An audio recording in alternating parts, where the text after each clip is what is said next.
చాలా జాగ్రత్తగా వాక్యాన్ని వినండి.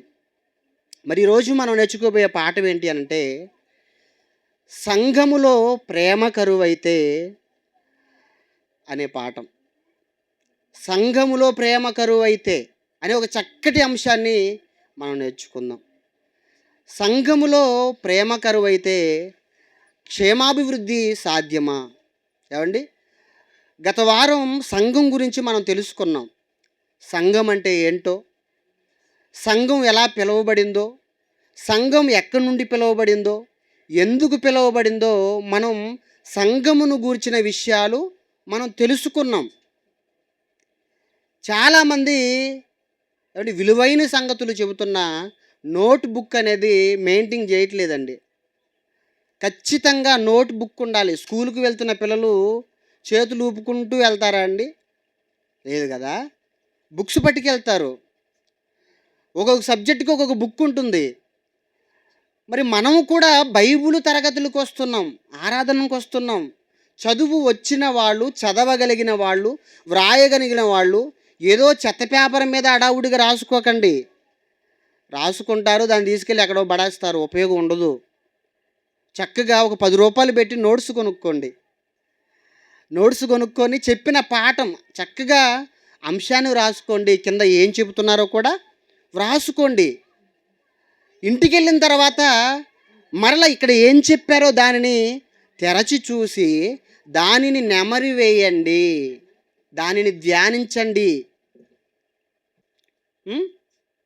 కాబట్టి దేవుని వల్ల చాలామంది వ్రాసుకోవడం లేదండి. వ్రాత రాయగలిగిన వాళ్ళు, చదువుకున్న వాళ్ళు కూడా వ్రాసుకోవడం లేదు. కారణం ఏంటంటే శ్రద్ధ లేకపోవడం. శ్రద్ధగా ఉండాలి, వ్రాసుకోవాలండి. మనం ఆత్మీయంగా ఎదగాలి అంటే, దేవునిలో మనం గొప్పవాళ్ళం కావాలి అని అంటే ప్రతిదీ వ్రాసుకోవాలి. వ్రాసుకున్న దాన్ని ఇంటి దగ్గరికి వెళ్ళి ఖాళీగా ఉన్నప్పుడు టీవీ సీరియళ్ళు చూడకూడదు, సినిమాలు చూడకూడదు. మీరు ఏమైతే విన్నారో దానిని చాలా జాగ్రత్తగా ఏం చేయాలి? ధ్యానించాలి. కాబట్టి ఈరోజు ఒక చక్కటి అంశాన్ని నేర్చుకుందాం. గత వారం సంఘం అంటే ఏంటి అని నేర్చుకున్నాం మనం. గత వారం వచ్చిన వాళ్ళు ఉన్నారు కదా. సంఘము అనగా ఏమిటి ఒక్కళ్ళు చెప్పండి. ఓకే, నెక్స్ట్ మరొకళ్ళు చెప్పాలి. సంఘము అనగా పిలువబడిన వాళ్ళు.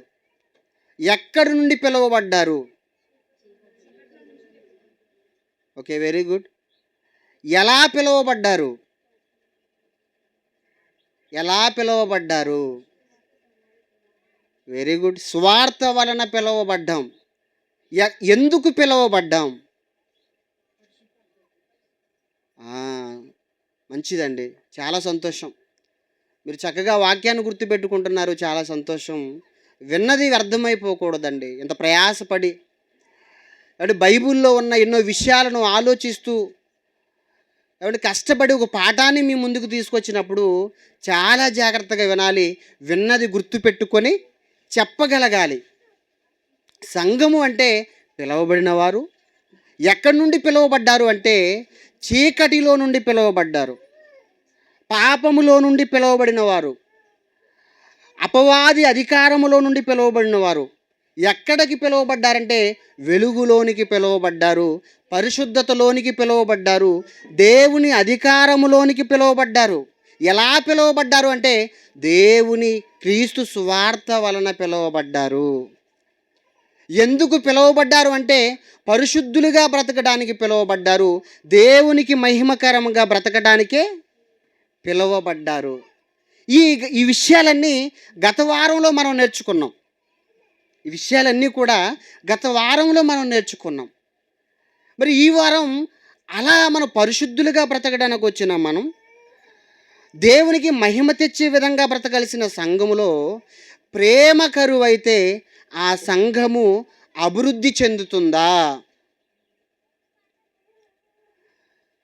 ఆ సంఘములో దయ అనేది కరువైతే ఆ సంఘము క్షేమాభివృద్ధి చెందుతుందా, అభివృద్ధి చెందుతుందా అనేది మనం ఈరోజు నేర్చుకున్నది. దేని వల్లరా ఎన్నో సంఘాలు సమాజంలో ఉన్నాయండి. 3000 శాఖలు ఉన్నాయి సమాజంలో, క్రైస్తవ్యంలో. ఆ 3000 శాఖలలో ఎన్నో సంఘాలు ఉన్నాయి. ఆ సంఘాలలో మనం చూస్తే సమాధానం, ప్రేమ, దయ, కరుణ, ఓర్పు, సహనం ఇవన్నీ లేనట్టుగా దినదినము కాలాన్ని బట్టి చూస్తే అవన్నీ కూడా ఏమంటే కనుమరుగైపోయినట్టుగా మనం చూడగలం దేవుని వారలారా. అందుకే పౌలు గారు తిమోతికి రాస్తూ ఒక మాట అంటున్నాడండి. ఏమంటున్నాడో ఒకసారి మీ చేతిలో ఉన్న బైబిల్ను తెరచి చూడగలిగితే, మొదటి తిమోతి రాసిన పత్రిక. దయచేసి ఎవరు మాట్లాడవద్దు, చాలా జాగ్రత్తగా చెప్తున్న వాక్యములను చాలా జాగ్రత్తగా వినాలి. మొదటి తిమోతి రాసిన పత్రిక 3వ అధ్యాయము 15వ వచనం దేవుని వారలారా. మొదటి తిమోతి రాసిన పత్రిక 3వ అధ్యాయము 15వ వచనం. సంఘమును గూర్చి పౌలు గారు రాస్తున్న పత్రిక ఏమని అంటున్నాడో పౌలు గారు చూడండి. అయినను నేను ఆలస్యము చేసిన ఎడల దేవుని మందిరములో అనగా జీవము గల దేవుని సంఘములో జనులు ఎలాగూ ప్రవర్తింపవలెనో అది మీకు తెలియవలెనని ఈ సంగతులు మీకు వ్రాస్తున్నాను అన్నాడండి. ఏం తెలియాలట? జీవము గల దేవుని సంఘములో జనులు ఎలా ప్రవర్తించాలో మనకు తెలియాలట. ఆ రోజు తిమోతి గారికి చెబుతున్నాడు, జీవము గల దేవుని సంఘములో జనులు ఎలా ప్రవర్తించాలో మీకు తెలియవలనని ఈ సంగతులు చెబుతున్నాను అన్నాడు. ఈరోజు కూడా మన సంఘానికి కూడా, ఎన్నో సంఘాలకు కూడా ఈ సంఘము, జీవము గల దేవుని సంఘములో జనులు ఎలా ప్రవర్తించాలో చాలామందికి తెలియడం లేదు. కాబట్టి మనము కూడా తెలుసుకోవాలి దేవుని వాళ్ళరా. జీవము గల దేవుని సంఘములో జనులు ఎలా ప్రవర్తించాలి, జీవము గల దేవుని సంఘములో ఎలా ఉండాలి అంటే చెబుతున్నాడండి. ఏమండి, ఈరోజు సంఘాలను మనం చూస్తే, ఈరోజు సంఘంలో ఉన్నవారిని మనం చూస్తే వీళ్ళందరూ ఏమండి చాలా జాగ్రత్తగా వినాలి. సంఘస్థులు, విశ్వాసులు ఎవరైతే ఉన్నారో ఒకే సంఘానికి వెళుతుంటారు, ఒకే సంఘంలో కూర్చొని వాక్యం వింటుంటారు, ఒకే బోధకుని బోధ వింటుంటారు. కానీ ఒక సంఘములో ఉన్నవాళ్ళే ఒక సంఘములో ఉన్నవారికి పడదు. ఒకే సంఘానికి వస్తారు, ఒకే సంఘంలో ఉంటారు, ఒకే బోధకుని బోధ వింటారు, ఒకే సహవాసంలో ఉంటారు. కానీ వారిలో ఏముండదు? ఐక్యత ఉండదు. వారిలో మనస్పర్ధలు, వారిలో కక్షలు, వారిలో గొడవలు, వారిలో భిన్నాభిప్రాయాలు, వారిలో మనస్పర్ధలు, ద్వేషాలు అనేవి ఈరోజు సంఘములో మనం చూస్తున్నాం దేవుని వర్లారా. సంఘాలలో మనం చూస్తున్నాం. ఒకే సంఘానికి వస్తారు ఇద్దరు, ఒకే సంఘంలో ఉంటారు, ఒకే సహవాసంలో ఉంటారు. కానీ వాళ్ళిద్దరి మధ్య ఏముండదు? సమాధానం ఉండదు. వాళ్ళిద్దరి మధ్యలో ఏముండదు? ప్రేమ ఉండదు. వాళ్ళిద్దరి మధ్యలో ఏముండదు? ఓర్పు ఉండదు, సహనం ఉండదు. ఇలాంటి పరిస్థితి కొరింథీ సంఘంలో ఉందండి. ఇలాంటి పరిస్థితి కొరింథీ సంఘంలో ఉన్నప్పుడు పౌలు గారు కొరింథీలకు చెబుతున్న మాట ఏంటి అని అంటే, అమ్మా దయచేసి చాలా జాగ్రత్తగా వినండి. తల్లి ప్రవచన ఏం కావాలమ్మా? కూర్చుంటే కూర్చో, లేదంటే ఇంటికన్నా వెళ్ళమ్మా, పప్పులు కొనుక్కొని తినుకుంటూ ఇంటికాడన్నా ఉండు, సైలెంట్గా ఉండు. చాలా జాగ్రత్తగా వినాలండి. ఏమండి, ఇలాంటి పరిస్థితి కొరింథీలకు పత్రికలో, కొరింథీలకు సంఘంలో సంభవించిందండి. చూడండి, కొరింథీలకు రాసిన పత్రిక, మొదటి కొరింథీలకు రాసిన పత్రిక 11వ అధ్యాయము చూడండి. మొదటి కొరింథీలకు రాసిన పత్రిక 11వ అధ్యాయము 17వ వచనం.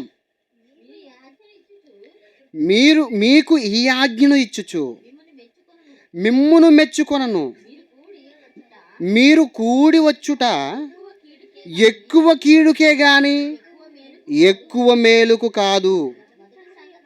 అసలు విషయం ఏంటంటే, మీరు సంఘమందు కూడినప్పుడు మీలో కక్షలు కలవని వినుచున్నాను. కొంత మట్టుకు అది నిజమని నమ్ముచున్నాను.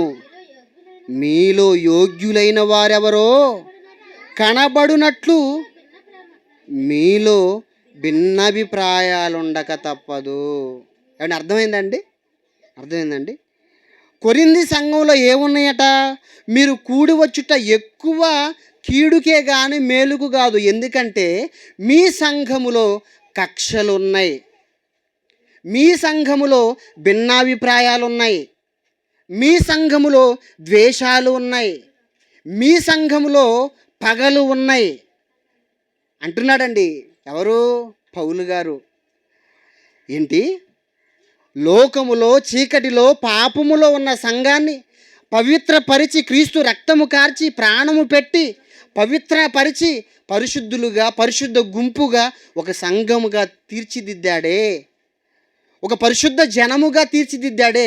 అలాంటి పరిశుద్ధ సంఘములో, పవిత్రమైన సంఘములో కక్షల, ద్వేషాల, పగల, ప్రతీకారాల, భిన్నాభిప్రాయాల, మనస్పర్ధల ఆలోచించిన దేవుని వాళ్ళరా ఎలా ఉండాలండి సంఘం?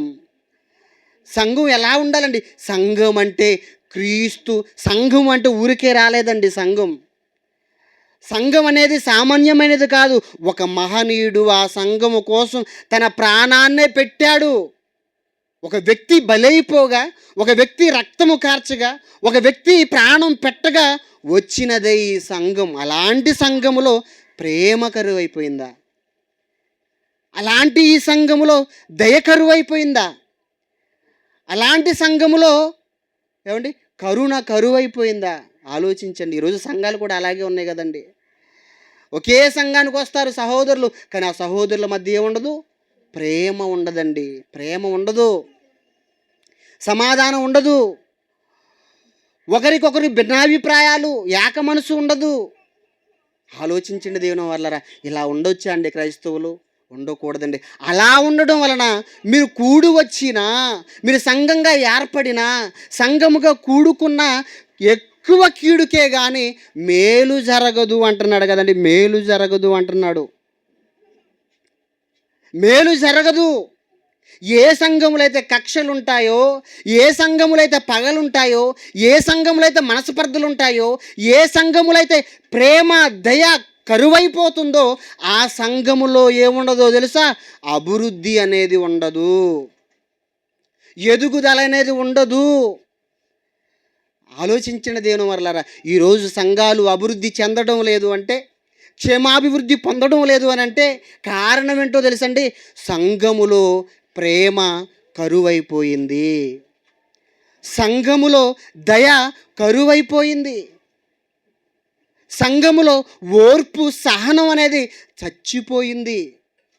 ప్రేమ ఉందా చెప్పండి? ఎవరన్నా సంఘములో ఒక సహోదరుడు మన ఎడల తప్పు చేశాడు అనుకోండి, నా సహోదరుడు, నా అన్నయ్య, నా తమ్ముడు ఏదో తెలిసి తెలియక ఒక చిన్న పొరపాటు చేశాడు, క్షమిస్తే పోయేదేముంది? క్షమిస్తాం అనుకుంటున్నారా?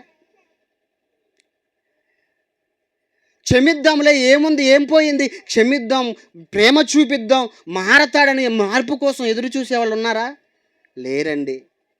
మార్పు కోసం ఎదురు చూసేవాళ్ళు లేరు, ఓపికతో ఎదురు చూసేవాళ్ళు లేరు, సహించేవాళ్ళు లేరు. వాడేంటి, వాడు బ్రతికేంటి, నన్ను అనడం ఏంటి అని కక్షలు, పగలు, ప్రతీకారాలు, మనస్పర్ధలు. ఎక్కడా? పరిశుద్ధ జనంలో. ఎక్కడ? క్రీస్తు ప్రాణం పెట్టుకున్న సంఘములో. ఆలోచించండి దేవుని వాళ్ళ. అందుకే అంటున్నాడు, మీలో కక్షలు కలవని నేను వినుచున్నాను. అది కొంత మట్టుకు నిజమే. మీలో భిన్నాభిప్రాయాలు ఉన్నాయి. ఒకడంటే ఒకడికి పడడం లేదు, ఒకడు చెబితే ఇంకొకడు ఆ మాటను పట్టించుకోవడం లేదు, పారనివ్వడం లేదు. కాబట్టి సంఘమా మీరు సరి చేసుకోవాలని చెబుతున్నాడండి. సంఘమా మీరు సరిదిద్దుకోవాలి. సంఘములో ప్రేమ కరువైపోతే సంఘము ఎదగదయ్యా, సంఘము అభివృద్ధి చెందదు. కాబట్టి ఏం చేయాలి? సంఘములో ఉన్నవాళ్ళు ప్రేమ కలిగి ఉండాలి, దయ కలిగి ఉండాలి, క్షమాగుణము కలిగి ఉండాలి, ఓర్పు కలిగి ఉండాలి. అలాంటి బ్రతుకు మనకుందా చెప్పండి? అలాంటి జీవితం సంఘములో ఉన్నవాళ్ళకు ఉందా చెప్పండి? చిన్న తప్పు చేస్తే ఓర్చుకోలేమండి. చిన్న మాట అన్నా ఓర్చుకోలేమండి. అన్నదెవరు? అన్నదెవరు? నా ఆత్మీయ సహోదరుడే కదా, నా సహోదరుడే కదా అనే మంచి మనసు, మంచి భావం ఉంటుందా చెప్పండి? వాడేంటి, వాడు బ్రతుకేంటి, నా కాలు గోటికి కూడా సరిపోను వాడు నన్ను విమర్శిస్తాడా, నా గురించి తప్పుగా మాట్లాడతాడా అని వాడిని చూసి అసహ్యించుకుంటామండి. అసహ్యించుకునే స్వభావం ఈరోజు సంఘాలలో ఉంది దేవుని వర్లరా. ఈరోజు సంఘాల్లో ఉంది. ఏమండి, ఏవో మనస్పర్ధలు, ఏవేవో చిన్న చిన్న గొడవలు ఉంటాయి ఇంటి దగ్గర, ఏవేవో చిన్న చిన్న గొడవలు పెట్టుకుంటారు. అలా గొడవ పెట్టుకొని, అలా మనస్పర్ధలు పెట్టుకొని, అలా కోపాలు పెట్టుకొని, ఆ కోపం, ఆ మనస్పర్ధలు, ఆ ద్వేషం ఎవరి మీద చూపిస్తారు? దేవుని మీద, దేవుని సంఘము మీద చూపిస్తారండి. సంఘానికి కానీ, సేవకునికి కానీ, దేవునికి కానీ ఎలాంటి సంబంధమైన ఉందంటే ఆ ఇరువురు గొడవ పెట్టుకోవడం వలన, ఆ ఇరువురు ద్వేషించుకోవడం వలన సంబంధం లేదు కదా. మీరు మీ వ్యక్తిగత విషయాలలో గొడవలు పెట్టుకొని, మీ వ్యక్తిగత విషయాల్లో మనస్పర్ధలు పెట్టుకొని, ఆ కోపం, ఆ ద్వేషం సంఘం మీద చూపించడం, దేవుని మీద చూపించడం, వాక్యాన్ని నేర్పించే సేవకుడి మీద చూపించడం ఏమైనా న్యాయం ఉందా? ఆలోచించండి దేవుని వారారా. ఏమైనా న్యాయం ఉందా చెప్పండి? ఏమైనా న్యాయం ఉందా చెప్పండి? చాలామంది ఇలాంటి ప్రవర్తన కలిగి ఉన్నారు దేవుని వారలారా. ఇలాంటి ప్రవర్తన కలిగి ఉన్నారు. మన వ్యక్తిగత విషయాలలో గొడవలు పెట్టుకొని దాన్ని సంఘం మీద రుద్దకూడదండి. ఎక్కడో ఇంటి దగ్గర పెట్టుకున్న గొడవలు సంఘములోనికి తీసుకొని రాకూడదండి. నీ కోపము సూర్యుడు అస్తమించు వరకు ఉండకూడదు అన్నాడే దేవుడు. నీ కోపము సూర్యుడు అస్తమించే వరకు ఉండకూడదు. ఒకవేళ నువ్వు ఎవరి మీదైనా కోపపడ్డావా, అది సూర్యుడు అస్తమించే లోపులోను నీ కోపం ఏమైపోవాలో తెలుసా? చచ్చిపోవాలి నీ కోపం. సమాధి చేసేయాలి నీ కోపాన్ని. దేవుడు చెబుతున్న మాట అండి. సంఘం అంటే ఎవరండి? సహోదరులు కదండి. సంఘం అంటే సహోదరులు కదండి. సంఘం అంటే పరిశుద్ధ జనము కదండి. సహించేవారుగా ఉన్నారా? ప్రేమ చూపించుకునేవారుగా ఉన్నారా? దయ చూపించుకునేవారుగా ఉన్నారా? లేదు, ఒకరినొకరు భక్షించుకునేవారుగా, ఒకరినొకరు ద్వేషించుకునేవారిగా, ఒకరినొకరు కరుచుకునే విధంగా ఉన్నారా? ఏమండి, బైబిల్లో పౌలు గారు చెబుతున్నాడండి, మరొక సంఘం గురించి చెబుతున్నాడు. ఆ సంఘంలో ఎలా ఉన్నారట? గలతీయులకు రాసిన పత్రిక, గలతీయులకు రాసిన పత్రికలో గలతీయులకు రాసిన పత్రిక, గలతీయుల సంఘంలో ఎలా ఉన్నారో వాళ్ళు చెబుతున్నాడు చూడండి. గలతీయులకు రాసిన పత్రిక 5వ అధ్యాయము, ఏమండి, గలతీయులకు రాసిన పత్రిక 5వ అధ్యాయము 15వ వచనం. అయితే మీరు ఒకనినొకడు కరుచుకొని భక్షించిన ఎడల మీరు ఒకని వలన ఒకడు బొత్తుగా నశించుదురేమో చూచుకొనుడి. ఏమండి, సంఘములో ఉన్న వాళ్ళు ఎలా ఉన్నారంట? సంఘము ఎలా ఉందట? సంఘములో ఉన్న పరిశుద్ధులు ఎలా ఉన్నారట? ఒకరినొకరు కరుచుకుంటున్నారట, కుక్కలు కరుచుకున్నట్టు. ఒకడికొకడు భక్షించుకుంటున్నారట. ఏమండి, ఒకసారి ఆలోచించండి. ఇది సంఘం అంటారా చెప్పండి? ఒకడినొకడు ద్వేషించుకుంటూ, ఒకడికొకడు కరుచుకుంటూ, ఒకరినొకడు ఏమండి అసహించుకుంటూ ఉన్న ఈ సంఘానికి ఏమండి మేలు జరుగుతుందా, ఈ కీడు జరుగుతుందా చెప్పండి దేవుని వర్లరా? కీడు, బొత్తిగా నశించిపోతారు అంటున్నాడు. బొత్తుగా నశించిపోతారు అంటున్నాడండి. ఆలోచించండి దేవుని వర్లరా. కానీ సంఘం ఎలా ఉండాలో తెలుసా? సంఘములో ఉన్న దేవుని బిడ్డలు, దేవుని సంఘం విశ్వాసులు ఎలా ఉండాలో తెలుసా? 13వ వచనం 3వ లైన్ చదవండి దేవుని వర్లరా. గలతీయులకు రాసిన పత్రిక 5వ అధ్యాయము 13వ వచనం 3వ లైను. శరీర క్రియలకు హేతువు చేసుకొనక ప్రేమ కలిగిన వారై ఒకరినొకడు దాసులయుండుడి. చాలండి. ఎలా ఉండాలట సంఘంలో ఉన్నవాళ్ళు? సంఘంలో ఉన్నవాళ్ళు ఎలా ఉండాలట? ఒకరినొకడు ప్రేమ కలిగిన వారై ఒకరికొకడు దాసులుగా ఉండాలి. దాసులుగా ఉండాలి. దాసుడు అంటే సేవకుడు. దాసుడు అంటే జీతగాడు. దాసుడు అంటే లోబడేవాడు. ఇప్పుడు సంఘములో ఉన్న దేవుని పిల్లలు ఒకరికొకరు ఏం చేయాలట? ప్రేమ కలిగి ఒకరినొకడు దాసులై ఉండండి. ఒకరికొకడు సేవకులై ఉండండి. ఒకరికంటే ఒకడు తగ్గించుకొని ఉండండి అని ఆయన చెబుతున్నాడండి. ఆయన చెబుతున్నాడు ఏమని? దాసులుగా ఉండాలి మీరు ఒకరికొకరు. మనమైతే ఏమంటాం? ఏంటి, నేను వాడి కింద లోబడి ఉండాలా, నేను వాడి కింద దాసుడుగా ఉండాలా, పనివాడిగా ఉండాలా, సేవకుడిగా ఉండాలా? నేనేంటి, నా స్టేటస్ ఏంటి, నేనేంటి, నా లెవెల్ ఏంటి? ఇదే కదండి మన మాటలు. లోకంలో నీకు మంచి అధికారం ఉండొచ్చు, లోకంలో నీకు మంచి ఉద్యోగం ఉండొచ్చు, లోకంలో నీకు మంచి వ్యాపారం ఉండొచ్చు, లోకంలో నువ్వు అభివృద్ధి చెంది ఉండొచ్చు, ఆస్తిపాస్తులు ఉండి ఉండొచ్చు. కానీ నువ్వు సంఘములో సంఘ సభ్యుడివి, సంఘములో క్రీస్తు అవయవానివి. లోబడను అంటే కుదరదు. ఇది దేవుని చట్టం, దేవుని రాజ్యం, దేవుని సంఘం. దేవుని సంఘములో జనులు ఎలా ప్రవర్తించాలి అంటే, జీవము గల దేవుని సంఘములో ఉన్న జనులు ఒకరికొకరు లోబడాలి, ఒకరికొకరు దాసులై ఉండాలి, ఒకరినొకరు ప్రేమ చూపించాలి. ఎక్కుతున్నాయండి మాటలు? అర్థమవుతున్నాయండి మాటలు? చాలా జాగ్రత్తగా వినాలి దేవుని వాళ్ళరా. ఈ మాటలన్నీ నేర్చుకుంటే మీరు భక్తులైపోతారండి. భక్తులైపోతారు. మీరు చెప్పుతున్న ప్రతి మాటను పట్టుకోవాలి. పట్టుకుంటే మాత్రానికి భక్తులైపోతారండి. ఆ ఆశ మీకుంటే చాలా జాగ్రత్తగా వినండి. సంఘంలో ఉన్న వాళ్ళు ఏం చేయాలట?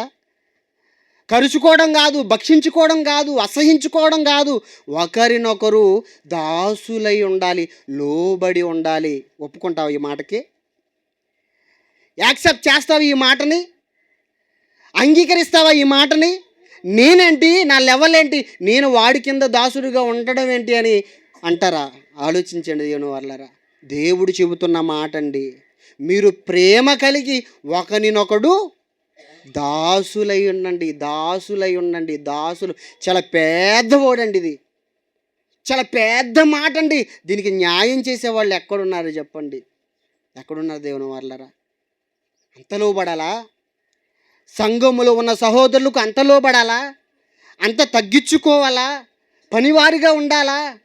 అవును, ఉండాలి. నీకు ప్రేమ ఉంటే నువ్వు ఉంటావు, నువ్వు దేవుని ప్రేమిస్తే నువ్వు ఉంటావు.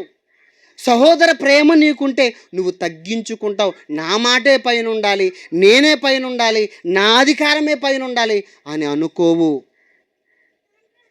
సంఘములో ఉన్నవాళ్ళు నీకంటే వయసులో చిన్నవాళ్ళైనా, సంఘంలో ఉన్నవాళ్ళు వృద్ధులైనా, యవనస్తులైనా, పెద్దవాళ్ళైనా, సంఘములో సహోదరులు గనుక, సహోదరులు జ్ఞానము కలిగిన సహోదరులు ఏదైనా ఒక విషయాన్ని చెప్పినప్పుడు చాలా జాగ్రత్తగా వినాలి, ఆ మాటకి లోబడాలి.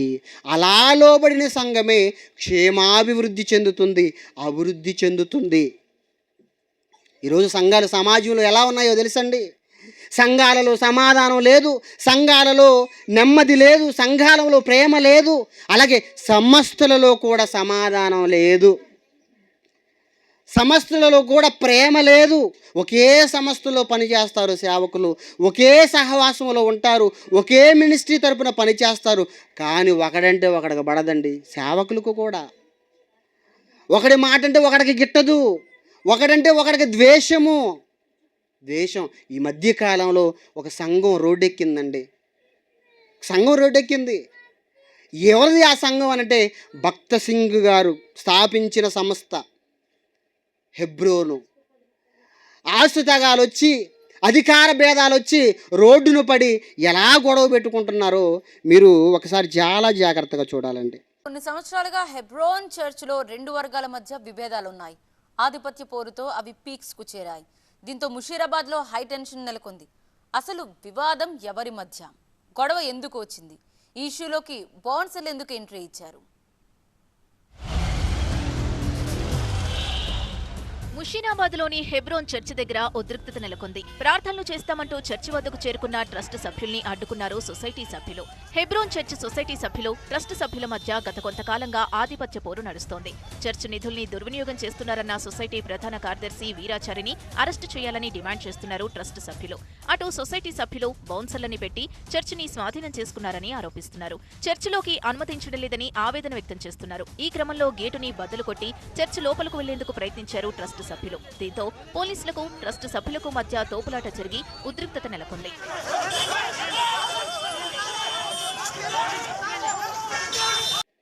ఏంటి అని అంటే హెబ్రోను సహవాసంలో కొంత ధనం, కొంత అధికారం. ఈ గొడవ కారణం ఏంటంటే ఆస్తులు, సమస్తకున్న ఆస్తుల మీద గొడవ. ఎవరికి? సేవకులకే. చూశారు కదండి ఎలా తోపులాట జరుగుతుందో, చూశారు కదా. ఎందుకు ఈ గొడవ అని అంటే ఏమండి, ఒకరి మీద ఒకరికి ఆధిపత్యం పోరాట, అధికారం పిచ్చి. ఇక రోడ్డును పడ్డారండి. ఈ సంఘం రోడ్డుకి ఎక్కేసి పోలీసులు వచ్చి నానా రభస జరిగిందండి అక్కడ. ఎందుకు ఇది జరుగుతుంది? సంఘములో ప్రేమ లేకపోవడం వలన, సహనం లేకపోవడం వలన, సమాధానం లేకపోవడం వలన. అధికారం పిచ్చి, డబ్బు పిచ్చి. అధికారం పిచ్చి, డబ్బు పిచ్చి. చాలామందికి సంఘములో అధికారాలంటే చచ్చిపోతుంటారండి. అధికారం కావాలి. ఇక సంస్థల విషయానికి వెళ్ళిపోతే సంస్థకు ఒక కొంత ఆస్తులు ఉంటాయి కదండి. ఆ ఆస్తుల కోసం గొడవ పెట్టుకునే వాళ్ళు కొంతమంది. ఏమండి, దేవుని మందిరములో, దేవుని సంఘములో, దేవుని పరిశుద్ధ స్థలములో ఎవరో పోలీసులు వచ్చి ఏమన్నా గొడవని సాల్యూషన్ చేయటం చెప్పండి. ఆ గొడవని సేవకులను అదుపు చేయడం ఏంటి ఒకసారి ఆలోచించండి. పరిశుద్ధులు లోకానికి తీర్పు తీర్చాలండి. పరిశుద్ధులు జ్ఞానాన్ని లోకానికి తెలియచేయాలి. ప్రేమ అంటే ఏంటో, సమాధానం అంటే ఏంటో, శాంతి అంటే ఏంటో, క్షమా గుణం అంటే ఏంటో క్రైస్తవులు తెలియజేయాల్సింది పోయి క్రైస్తవ మందిరాలలో జనము కొట్టుకుంటుంటే, క్రైస్తవ మందిరాలలో సంఘాలు కొట్టుకుంటుంటే ఎవరో పోలీసులు వచ్చి, ఎవరో బయట అన్యులు పెద్దలు వచ్చి ఆ సమస్యను పరిష్కరించవలసిన పరిస్థితులు ఈరోజు సంఘాలలో వచ్చాయి అంటే ఎక్కడుందండి సంఘాలలో క్షమ? ఎక్కడుందండి సంఘాలలో ప్రేమ? ఒకసారి ఆలోచించండి. ప్రేమ ఉందా అండి? లేదు దేవుని వాళ్ళరా. సహించుకునేది లేదు, ఓర్చుకునేది లేదు. ద్వేషాలు, అధికార దాహం. ఆలోచించండి. కానీ దేవుడు ఏమంటున్నాడు చూడండి. దేవుడు ఏం చెబుతున్నాడు చూడండి. ఎఫెసీయులకు రాసిన పత్రిక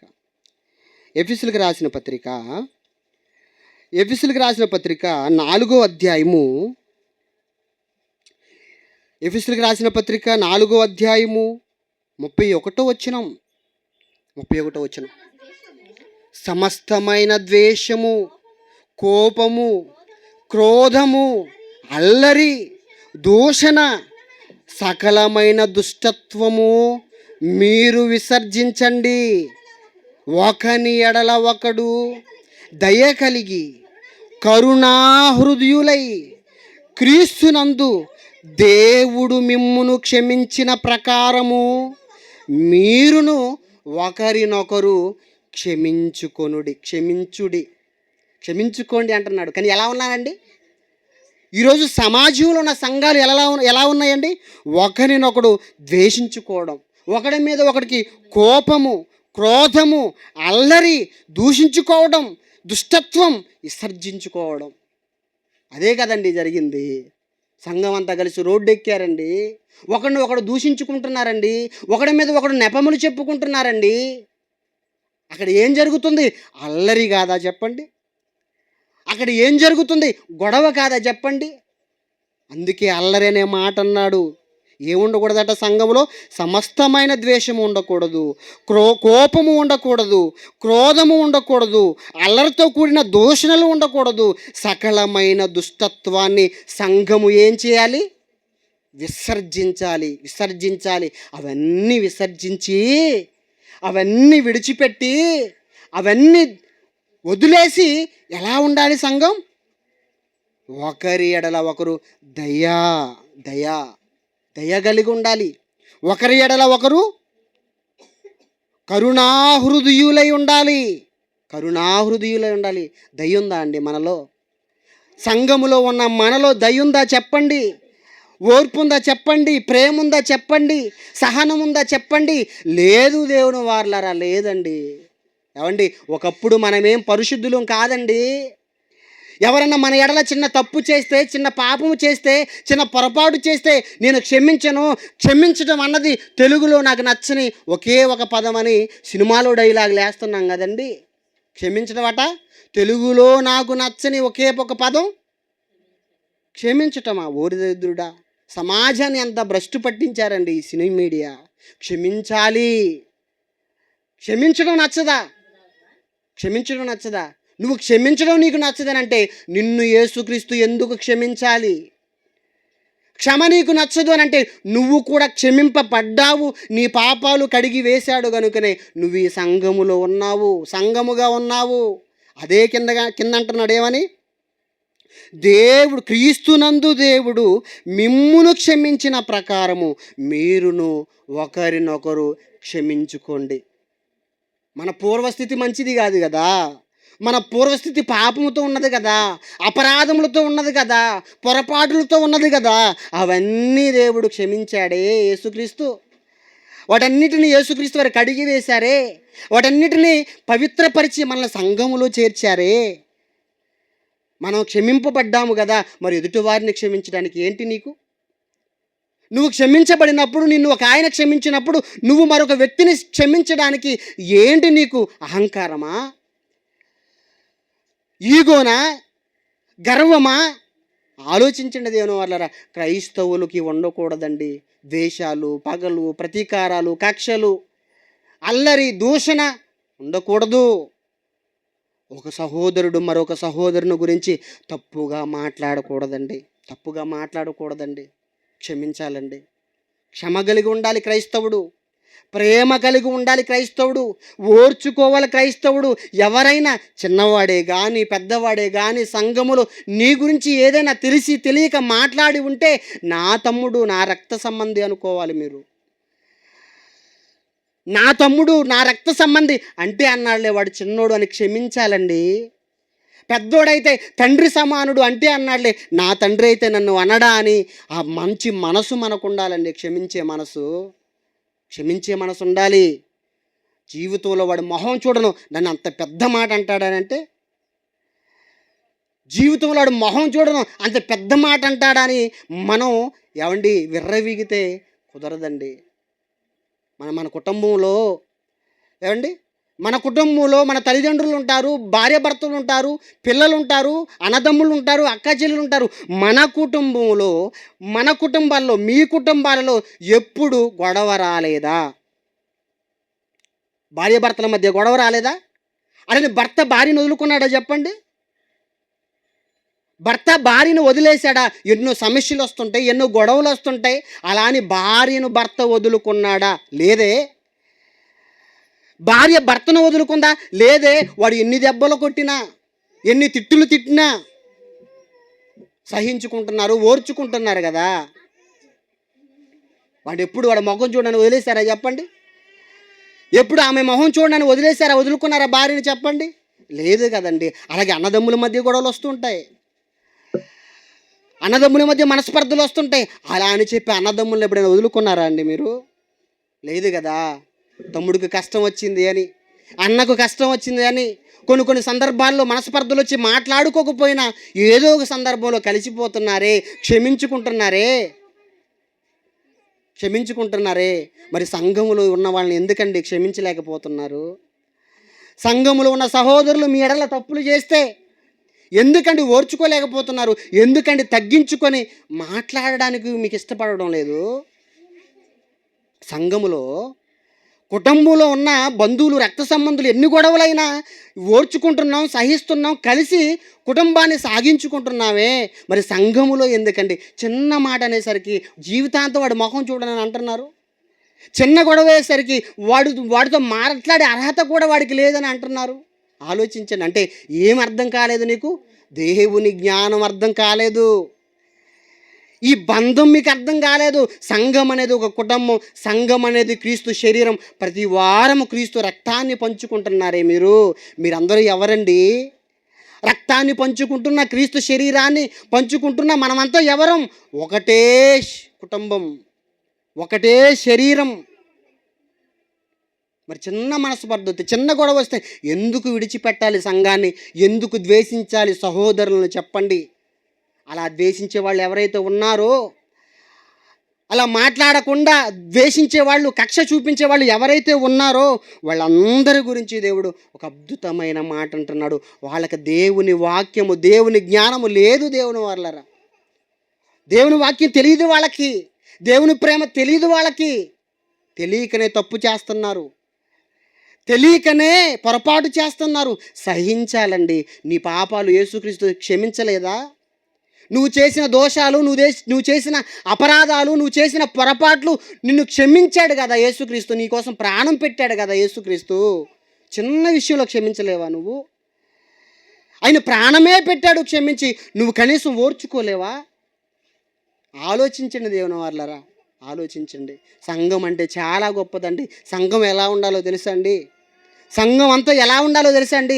ఏక మనసు కలిగి ఉండాలి, ఒకే మాట మీద ఉండాలి, ఒకే ఆశయాలు కలిగి ఉండాలి, ఒకే ప్రేమ కలిగి ఉండాలి అంటున్నాడు దేవుడు. చూడండి, 2 కొరింథీయులకు రాసిన పత్రిక 13వ అధ్యాయం, 2 కొరింథీయులకు రాసిన పత్రిక 13వ అధ్యాయము,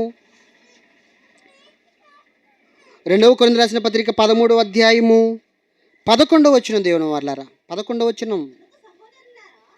తుదకు సహోదరులారా, సంతోషించుడి, సంపూర్ణులైయుండుడి, ఆదరణ కలిగి ఉండుడి, ఏక మనసు కలిగేవారై ఉండుడి, సమాధానముగా ఉండుడి.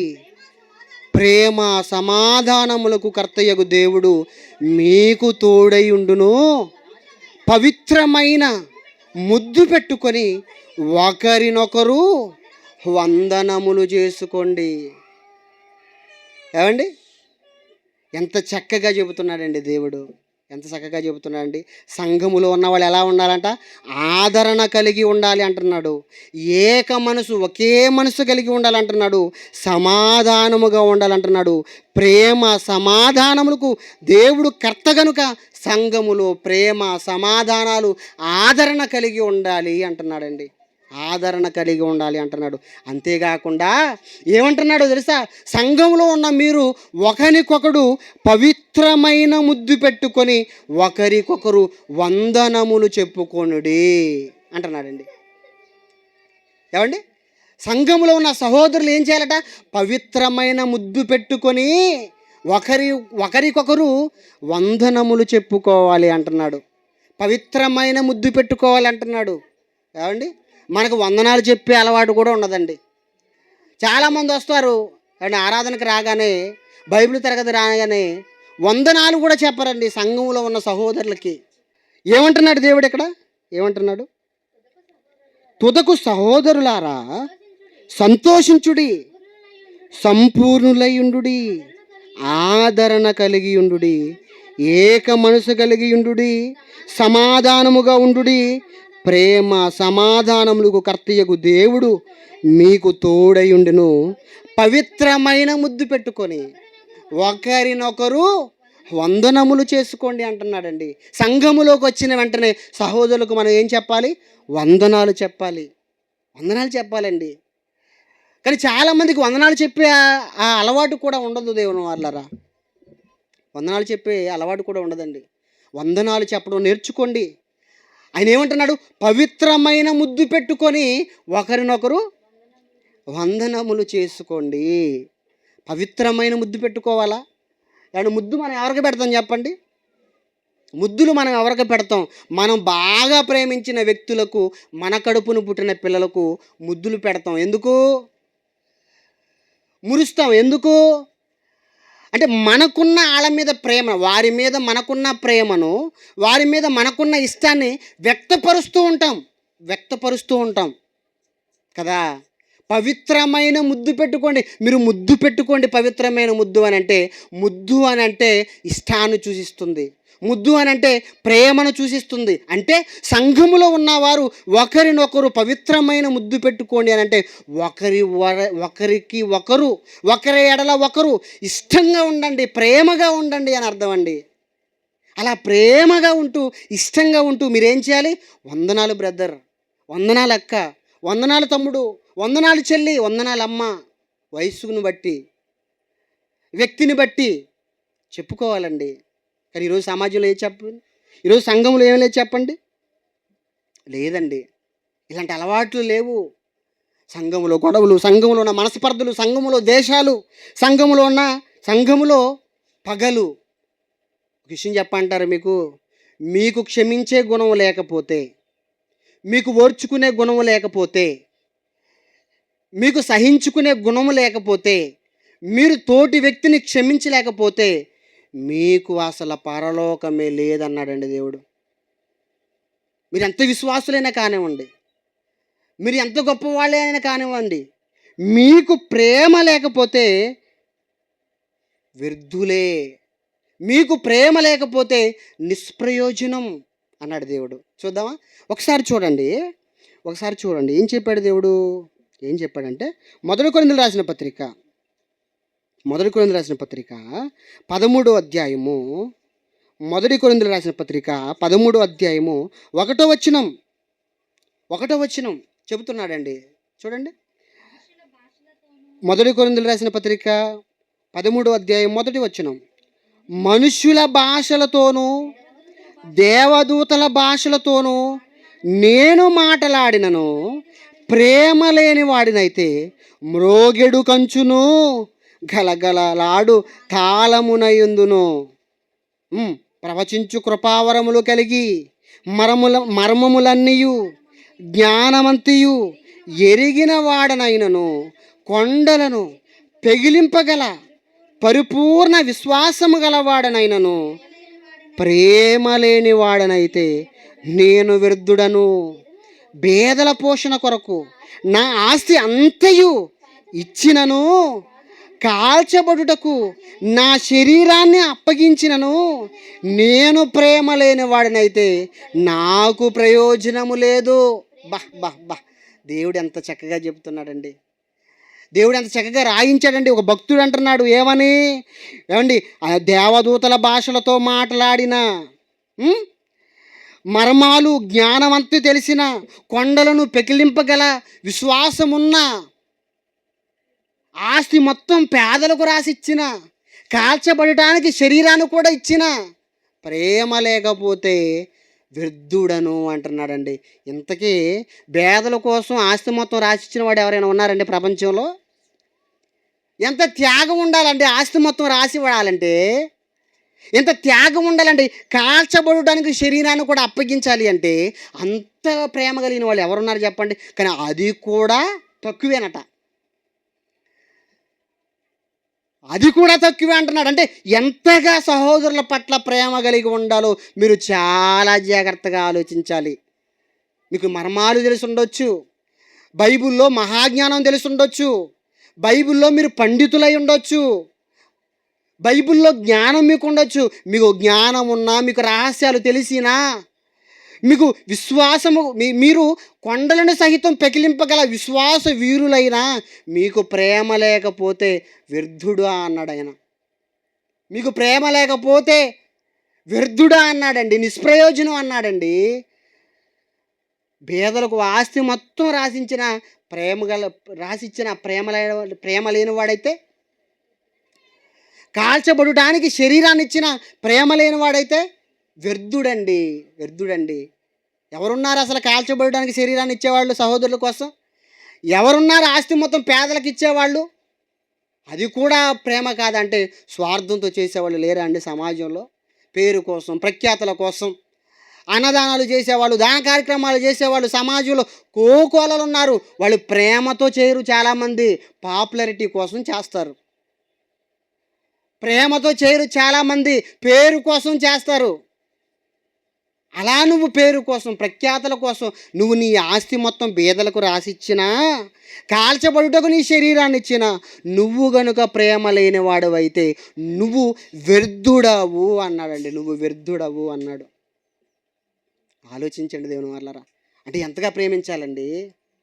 హృదయపూర్వకంగా ప్రేమించాలి. నిష్కల్మషమైన మనసుతో సహోదరుల పట్ల ప్రేమ కలిగి ఉండాలి. యాక్టింగ్ చేయడం కాదు, పెదాల మీద ప్రేమ చూపించడం కాదు, కౌగులించుకునేది అంటారు కదండి లోక సామెత, కడుపులో ఉండాలి కానీ కౌగులించుకుంటే రాదని. చాలామంది నట సామ్రాట్లు ఉంటారండి. నటించొద్దండి. సంఘం ఇది. ప్రేమించాలి, ప్రేమించాలి, ప్రేమించాలి. ప్రేమ ఉంటే ఎలా ఉంటుందో తెలుసండి? ప్రేమ ఉంటే సంఘంలో ఏముండదో తెలుసండి? ప్రేమించిన ఆ వ్యక్తిలో, ప్రేమ కలుగున్న ఆ వ్యక్తిలో ఏమేమి ఉండవో తెలుసండి? ప్రేమ ఉన్నవాడు ఎలా ఉంటాడో చెబుతున్నాడు 4వ వచనం. ప్రేమ దీర్ఘకాలము సహిస్తుంది, ప్రేమ దయ చూపిస్తుంది, ప్రేమ ఉంటే మచ్చరం ఉండదు, ప్రేమ ఉంటే డంబముగా ప్రవర్తింపరు, ప్రేమ ఉప్పొంగదు, ప్రేమ అమర్యాదగా నడవదు, ప్రేమ సప్రయోజనమును విచారించుకొనదు, ప్రేమ త్వరగా కోపపడదు, ప్రేమ అపకారమును మనసులో ఉంచుకొనదు. చాలండి. ప్రేమ, ప్రేమ. చూసారా దేవుని మాటలు? ప్రేమ ఉన్న వాళ్ళు ఎలా ఉంటారటండి? ప్రేమ ఉన్న వాళ్ళు ఎలా ఉంటారట? ప్రేమ ఉన్న వాళ్ళకు దీర్ఘకాలము సహిస్తారండి, ఓర్చుకుంటారండి. ప్రేమ ఉన్న వాళ్ళు దయ చూపిస్తారండి. ప్రేమ ఉన్న వాళ్ళు మచ్చరపడరు. సంఘంలో ఒక వ్యక్తి వెతుకుతున్నాడు అనుకోండి, వాడిని చూసి ఎలా ఉంటారు? మచ్చరపడుతుంటారు, అసూయ పడుతుంటారు, ద్వేషాన్ని వ్యక్తం చేస్తుంటారు. సంఘంలో కానీ, సమాజంలో కానీ, కుటుంబంలో ఉన్న వాళ్ళు వెతుకుతున్నా, అభివృద్ధి చెందుతున్నా, సంఘంలో ఉన్నవాళ్ళు వెతుకుతున్నా మచ్చరపడుతుంటారు చాలామంది. నీకు ప్రేమ ఉంటే మచ్చరం ఉండదు. ఎందుకు? సంఘం అంటే క్రీస్తు శరీరం. క్రీస్తు శరీరంలో ఉన్న అవయవాలమే మనం. క్రీస్తు శరీరంలో ఉన్న ఒక అవయవం ఎదుగుతుంటే మిగతా అవయవాలు అసూయపడతాయా చెప్పండి?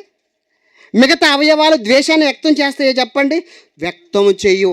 దాని గురించే చెబుతున్నాడు. సంఘం అంటే క్రీస్తు శరీరము, సంఘం అంటే దేవుని కుటుంబము. దేవుని శరీరంలో మీరు అసూయ ఉండకూడదు, ద్వేషం ఉండకూడదు, మచ్చరము ఉండకూడదు, ఈర్ష్య ఉండకూడదు.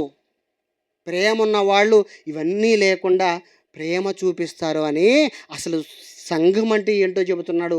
అవయవాల గురించి చెబుతున్నాడు. సంఘంలో ఉన్న అవయవాల గురించి. ముగించుకుందాం. కొరింథీయులకు రాసిన పత్రిక, మొదటి కొరింథీయులకు రాసిన పత్రిక 12వ అధ్యాయము, మొదటి కొరింథీయులకు రాసిన పత్రిక 12వ అధ్యాయము 18వ వచనం. మొదటి కొరింథీయులకు రాసిన పత్రిక 12వ అధ్యాయము 18వ వచనం. అయితే దేవుడు అవయవములలో ప్రతి దానిని తన చిత్త ప్రకారము శరీరములో ఉంచెను.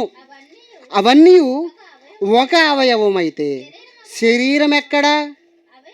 అవయవములు అనేకములైనను శరీరం ఒకటే గనుక, చాలా జాగ్రత్తగా వినాలి, కనుక శరీరము ఒకటైనను అవయవాలు వేరు గనుక కన్ను చేతితో నీవు నాకు అక్కర్లేదని చెబుతుందా? చెప్పజాలదు. తల పాదములతో మీరు నాకు అక్కరలేదు అని చెప్పజాలదా? చెప్పజాలదు.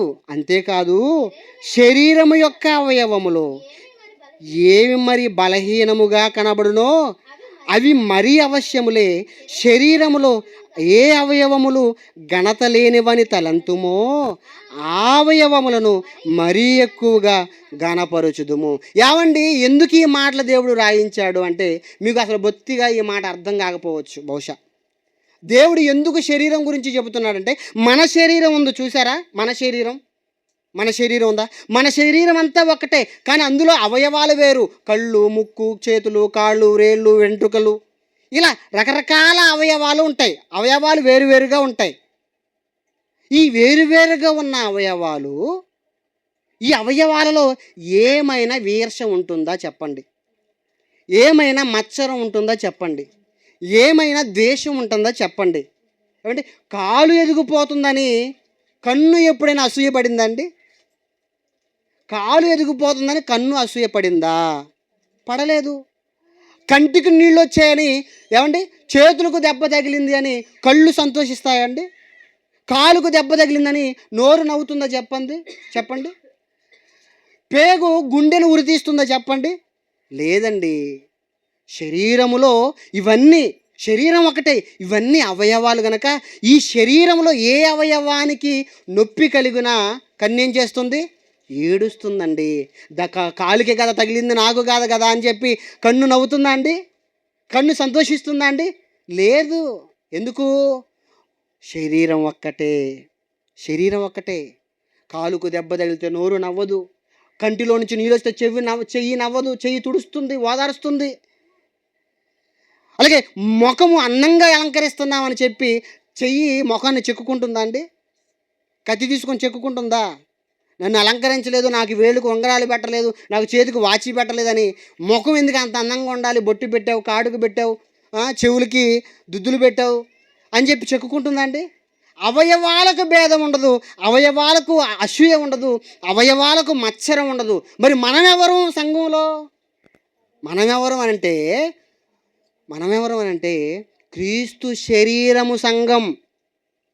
సంఘము క్రీస్తు శరీరము. సంఘంలో ఉన్న మనమంతా ఎవరు? అవయవాలం.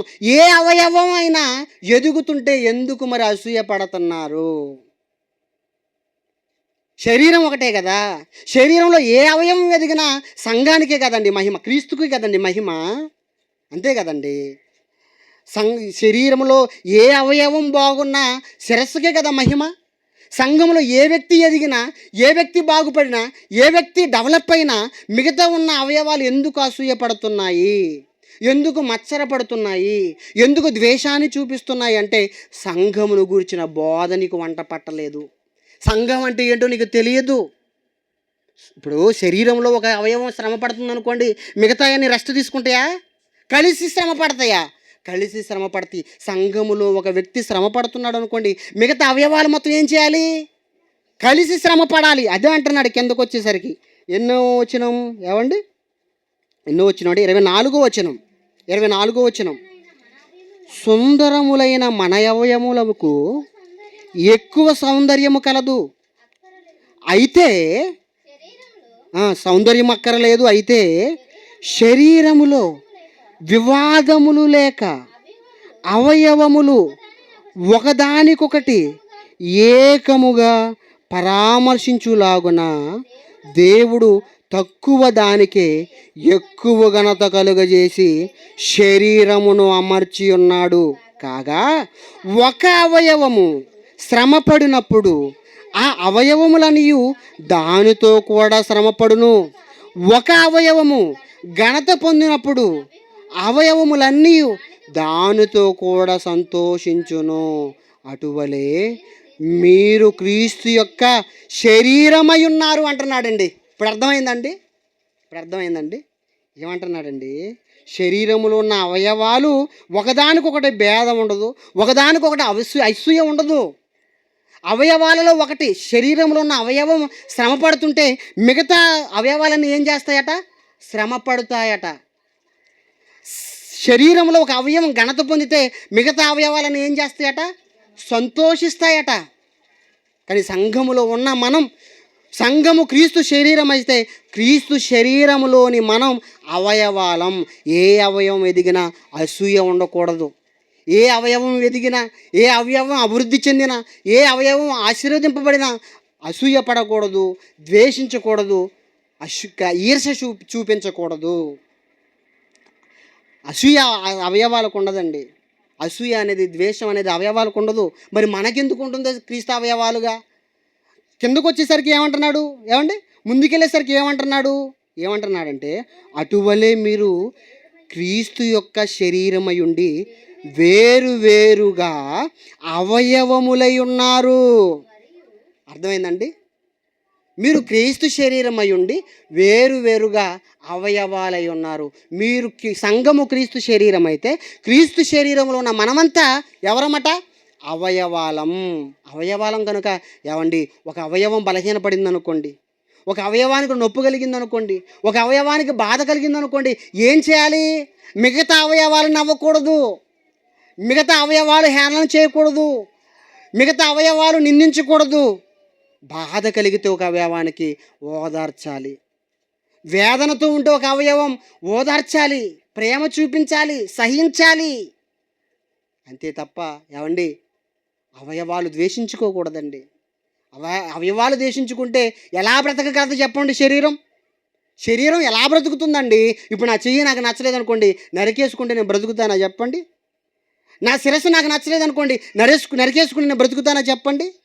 నా గుండె నాకు నచ్చలేదు అనుకోండి, తీసేసుకుంటే నేను బ్రతుకుతానా చెప్పండి? శరీరములో ఏ అవయవాన్ని కోల్పోయినా అది వికలాంగుడైపోతాడు, చచ్చిపోతాడు, మరణిస్తాడు. సంఘము క్షేమాభివృద్ధి పొందాలి అంటే, సంఘము అభివృద్ధి చెందాలి అంటే, సంఘములో ఏ ఒక్క అవయవం కూడా బలహీనపడకూడదు, తెగిపోకూడదు. ఒకవేళ బలహీనపడితే, తెగిపోతే మిగతా అవయవాలు ఏం చేయాలి? బలపరచాలి, సమాధానపరచాలి, ఆదరణ ఇవ్వాలి. సూటిపోటి మాటలు మాట్లాడకూడదండి. సూటిపోటి మాటలు మాట్లాడకూడదు, ద్వేషం చూపించకూడదు, విమర్శించకూడదు. కాబట్టి దేవుని వర్లరా, సంఘములో మనమంతా ఎవరమట? అవయవాలం. సంఘంలో మనమంతా ఎవరట? అవయవాలం. మనం కనుక ప్రేమించలేకపోతే ఎవరంటున్నాడు?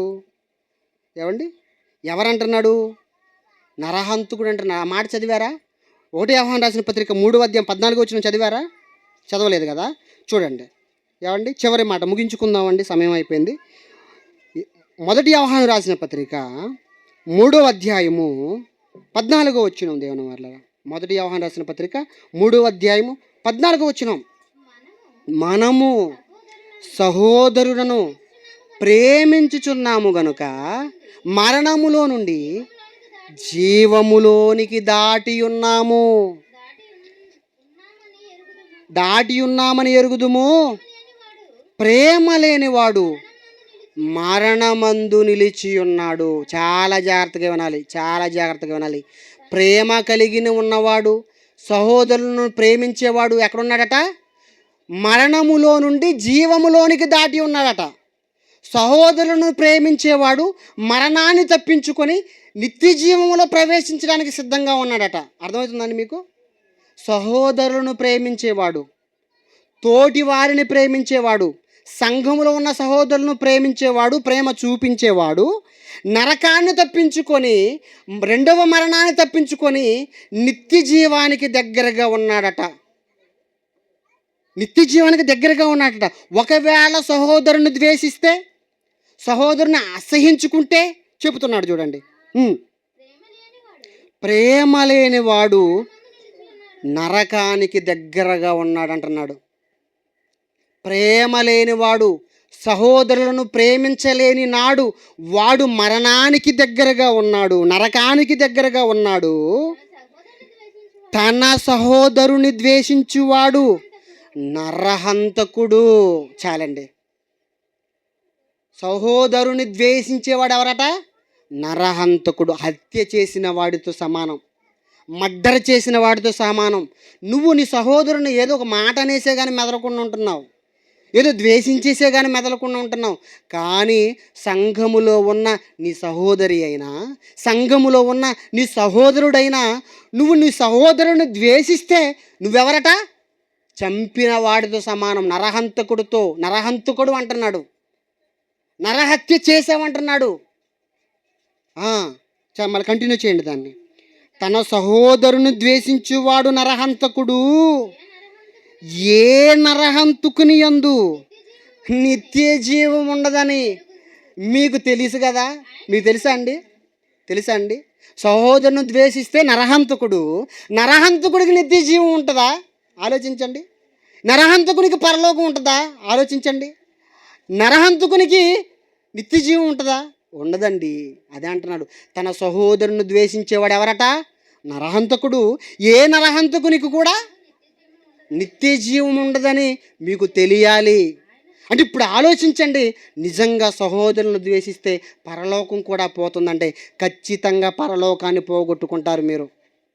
మీకు ఇంతకాలం తెలుసో తెలియకో, మీకు ఇంతకాలం తెలుసో తెలియకో సంఘములో సమాధానం లేకుండా బ్రతుకుతున్నారు, సంఘములో ప్రేమ లేకుండా బ్రతుకుతున్నారు, సంఘములో ఆదరణ లేకుండా బ్రతుకుతున్నారు. ఇప్పుడు మీరు తెలుసుకోవాల్సింది ఏంటంటే, సంఘానికి వెళుతున్నాను, విశ్వాసం కలిగి ఉన్నాను, బైబిల్ మహాజ్ఞానం, నాకు జ్ఞానము తెలుసు, సత్యము తెలుసు, కొండలను పెగిలింపగల విశ్వాసం నాకుంది, బైబిల్లో ఉన్న మహాజ్ఞాన సంగతులను వివరించగల జ్ఞానము నాకుందని నువ్వు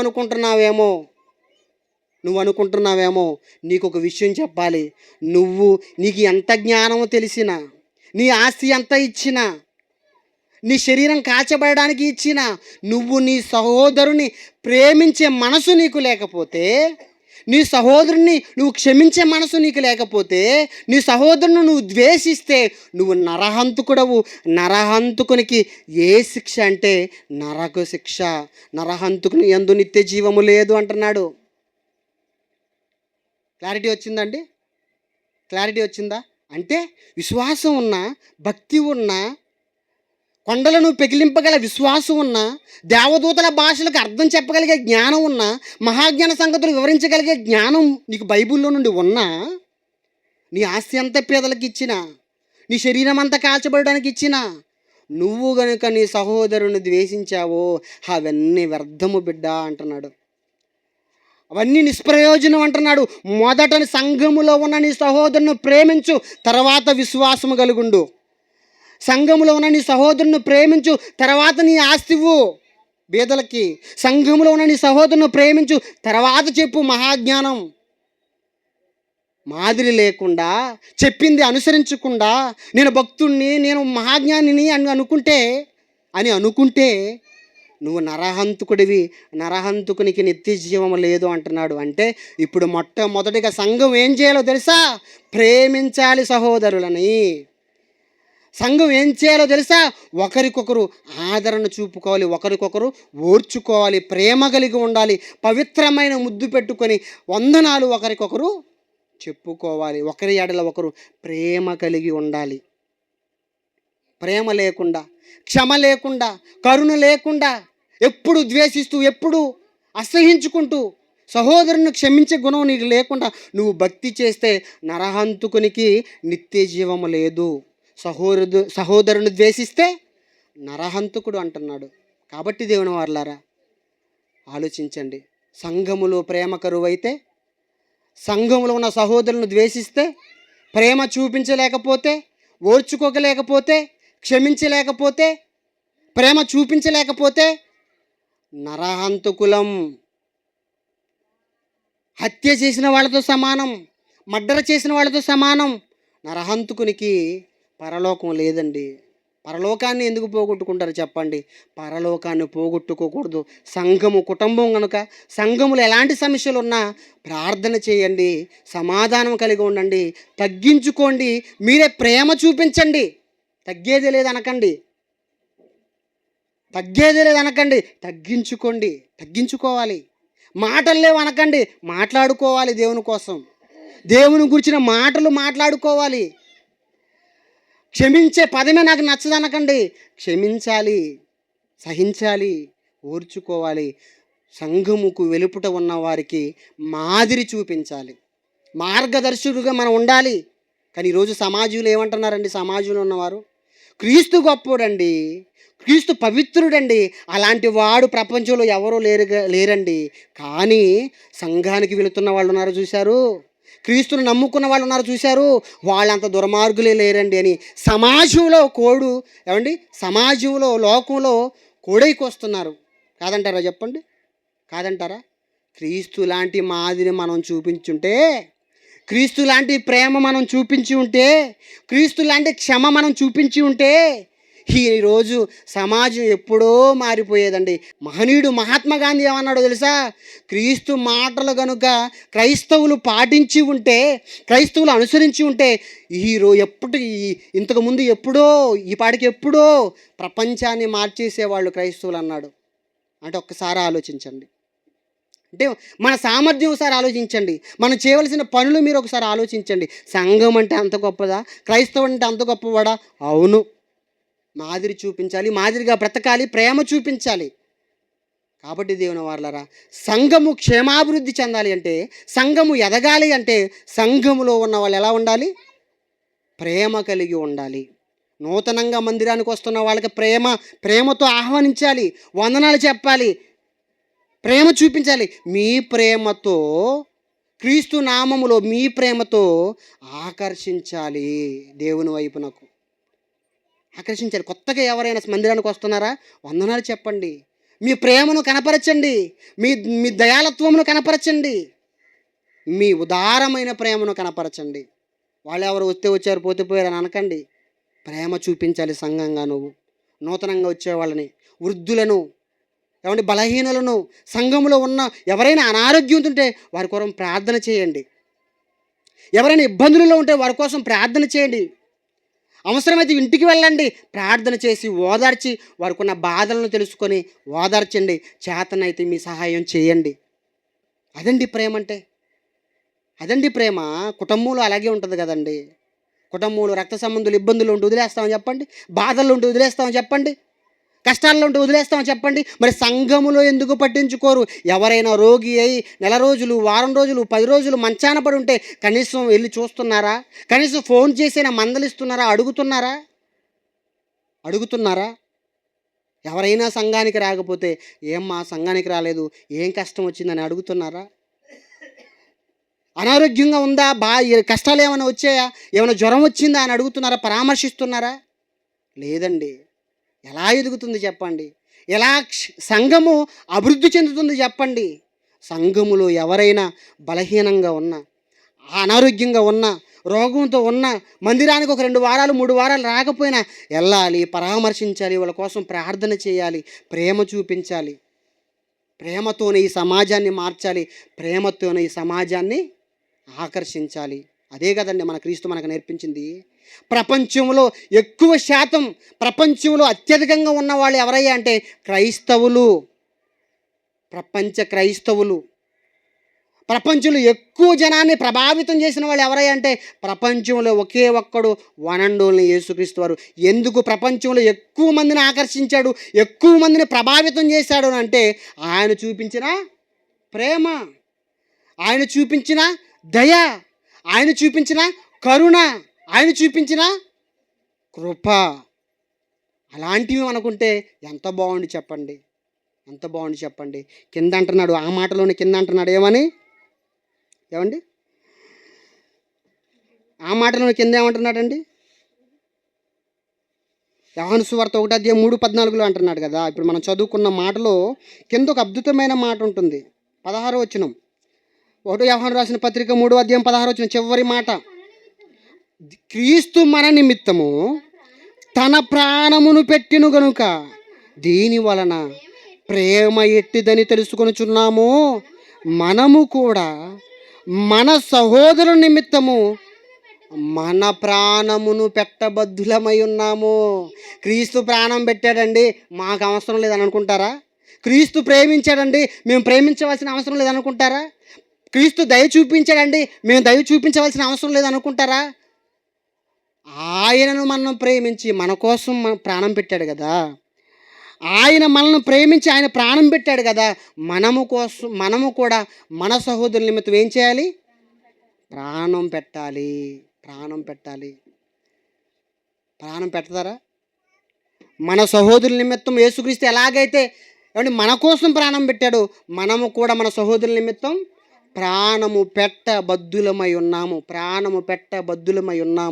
ప్రాణం పెట్టాలి. ఏంటి ఆ ప్రాణం? శరీరానికి ప్రాణం, శరీరంలో ప్రవహిస్తున్న రక్తం. ఇప్పుడు ప్రాణం పెట్టడం అంటే ఏంటి? రక్తాన్ని పెట్టాలి. ఎలా పెట్టాలి? ఎందుకంటే గంట నుంచి మాట్లాడుతున్నా కదా. ఎలా వస్తుంది? బ్లడ్ చెమట రూపంలో వస్తుందండి. చెమట రూపంలో బయటకు వస్తుంది.